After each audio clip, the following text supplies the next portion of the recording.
Ribuan warga di Gaza Utara terlihat mulai meninggalkan wilayahnya setelah militer Israel memberikan waktu mereka untuk menyelamatkan diri ke selatan jalur Gaza. Warga sipil Gaza tersebut terlihat berjalan seraya mengibarkan bendera putih. Mereka melewati koridor kemanusiaan IDF yang didirikan pada Selasa 7 November 2023 pagi. Momen warga meninggalkan Gaza Utara itu diunggah oleh Koordinator Kegiatan Pemerintah di Wilayah atau COGAT. Dalam video tersebut, puluhan bendera putih dikibarkan ketika warga Palestina lewat secara massal ke ujung selatan jalur Gaza.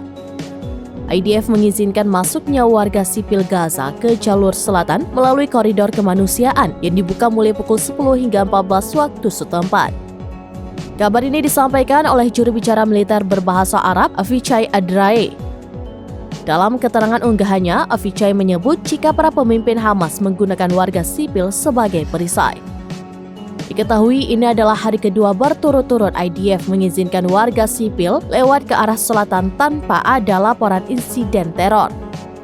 Pekan lalu IDF mengatakan bahwa Hamas memanfaatkan peluang kemanusiaan yang diberikan IDF kepada penduduk Gaza dan melakukan serangan dengan tembakan mortir serta rudal anti-tank.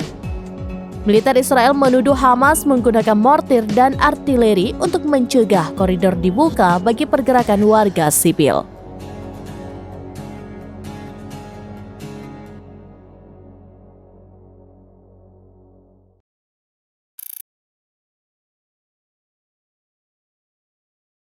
Download Tribun X sekarang, menghadirkan lokal menjadi Indonesia.